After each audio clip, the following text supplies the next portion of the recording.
class of 2027, what I want to show you right now is the rubric that I'm going to use to score your favorite book piece, which we're going to be talking about through today, tomorrow, and Thursday.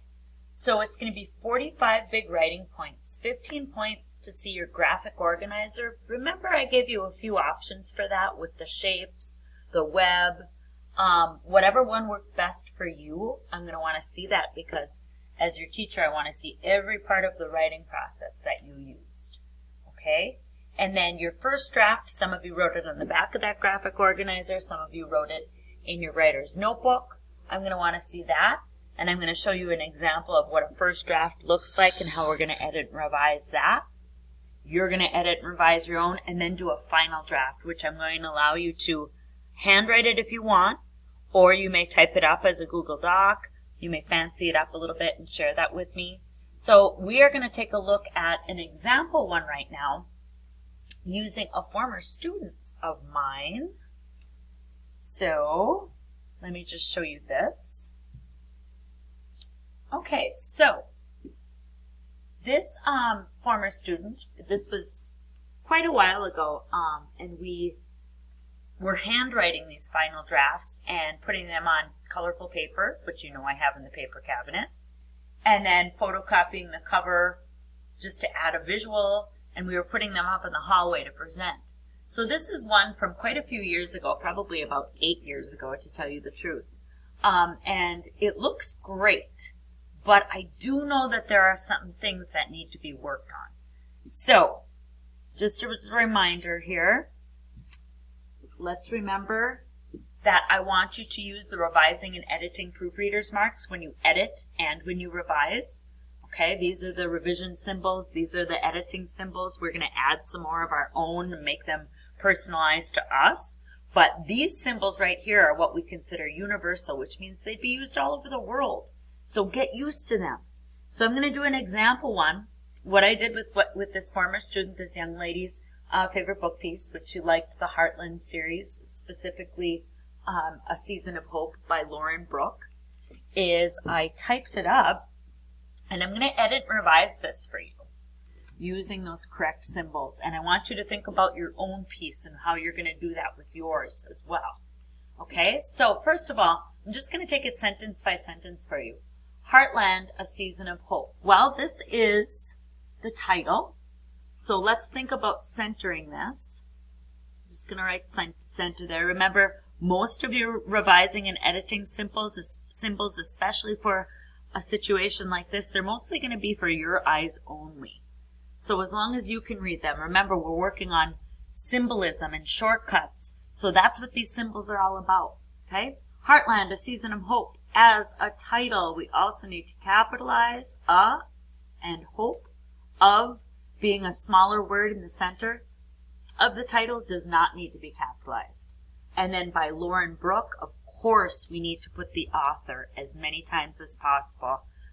Otherwise, it is what we call plagiarism. Well, that doesn't look very good there. We're going to talk about that more later. I don't want to take up too much space here. Plagiarism is something you'll talk about with Mrs. Goldsworthy too. That means copying somebody else's words and taking them as your own or not giving the correct credit. I want you to imagine that you put your time and energy into something. Maybe it's something that you created, whether it's an invention or a writing piece, whatever it may be, and somebody didn't put your name on it or give you credit or even put their own. That's plagiarism, and that is illegal. Okay? So we're going to make sure we add the title and author in here a couple times. All right, remember that introduction, we want it, that top bun of the burger, we want to pull our readers in and keep them reading, keep them interested. We don't want them falling asleep and being bored right away. So right away, this young lady starts with, will they live?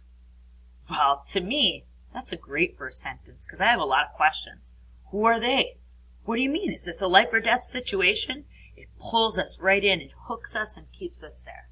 So I do love that. This too needs to be indented though because it's the first sentence and the first paragraph. Will they live? Amy loves horses. Ah, my name. Love it. She works with them and she tries to help save them. Okay, that's an okay sentence, but Sometimes when we use some repetition in the word like this, it's unnecessary. You want to get rid of some words that are what we call redundant, overused, so we can make room for new words and better details. So she works with them and tries to help save them.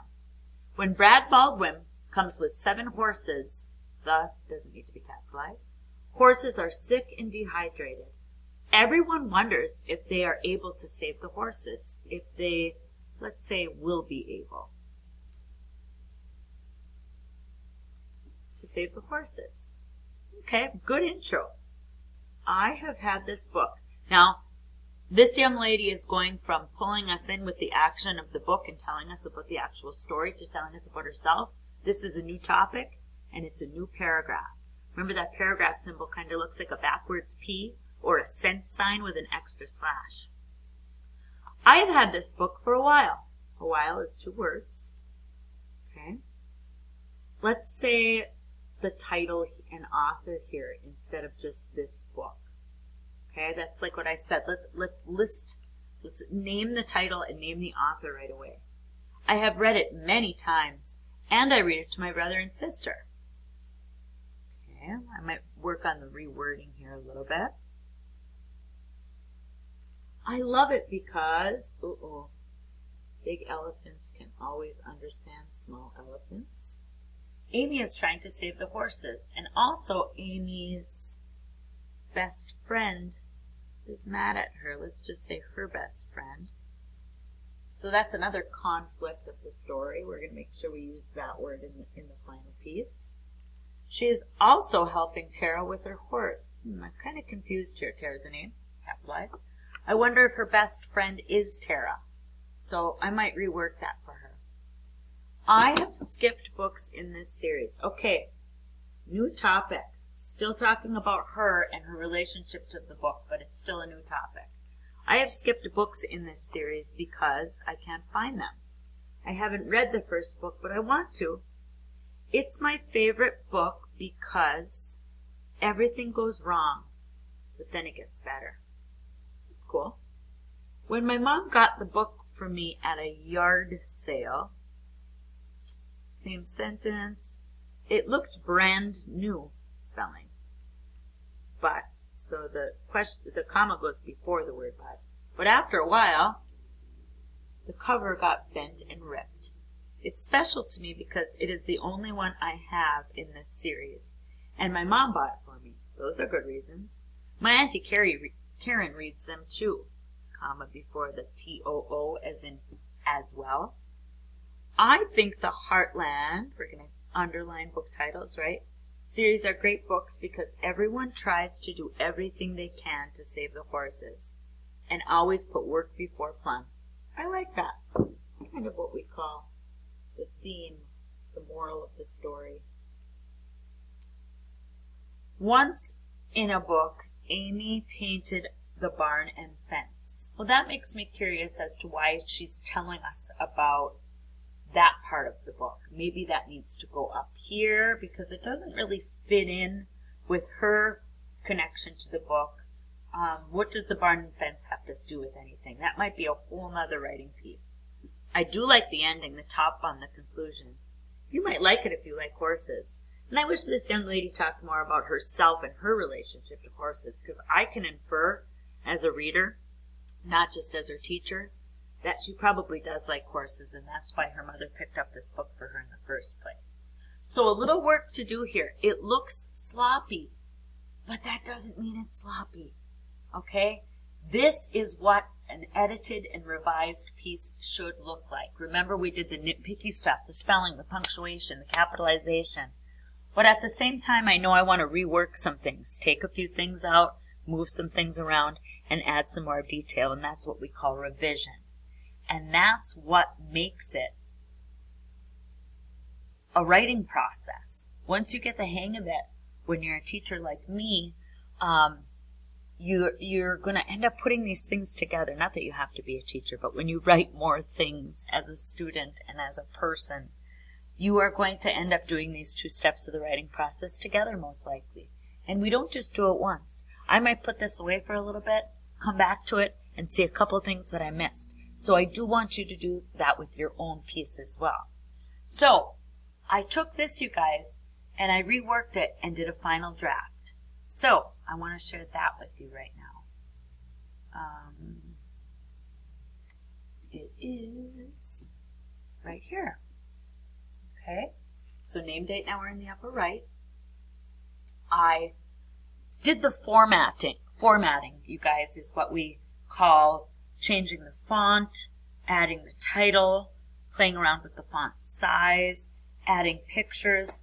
That's all the fun stuff that you do when you get to the last step of the writing process, presenting or publishing. So although that fun stuff is something that you really want to do at the beginning, we want to stick with that at the end. So let me read what I came up with for this former student's favorite book piece. Heartland, A Season of Hope by Lauren Brooke. Will they live? Amy loves horses. She works with and trains them and tries to help save them. When Brad Baldwin comes with 7 horses, the horses are sick and dehydrated. Everyone wonders if they are able to save the horses. I have had Heartland, A Season of Hope, for a while. I have read it quite a few times, and I read it to my brother and sister. I love it because Amy is trying to save the horses, which adds action to the story. Also, her best friend is upset with her. Amy is helping Tara with her horse as well. There's a lot going on in Amy's life, which makes this interesting and exciting to read. I have skipped books in this series because I can't find them. I have asked around and looked in the libraries. Next, I will look online. I haven't read the first book of the Heartland series, but I want to. It's my favorite book because everything goes wrong and gets challenging for the main character, Amy, but then it gets better. In the end, spoiler alert, her hard work and love for the horses pays off. My mom found the book for me at a yard sale. Mom always looks for books for us at yard sales, and she knows I love horses. When I first read the book, it looked brand new, but after a while, the cover bent and ripped, which happens to books we love and read a lot, right? It's special to me because it is the only one I have in this series, and my mom bought it for me. My Auntie Karen reads them too. I think the Heartland series are great books. I love how everyone tries to do everything they can to save the horses and always puts work before fun, but they always get to have fun. You might like Heartland if you like horses, like me. Isn't that great? So, she's the author. I just used this piece to do some editing and revising and share with you guys how we can make this just a little bit better. Just a couple things I wanted to point out. The formatting, the font changes. Mrs. Goldsworthy will reiterate that you're going to have to wait until the end, until you're really ready to do the formatting before you do the formatting. But I did add a picture of the cover of the book. I think that looks nice. I wanted to point out where I said spoiler alert. Depending on what the purpose of your writing piece is, it's okay to add some voice like that in there, to add a little attitude, to add a little personality. That is what we call writer's voice. And it can be really powerful. It's almost as though we're talking to our audience. So that's something that I put right there, and I kind of put some at the end too. I think it turned out great. So we're going to do a little bit of work with yours before then you make it look like this and get it into me. All right. Thanks, guys. Talk to you in a bit.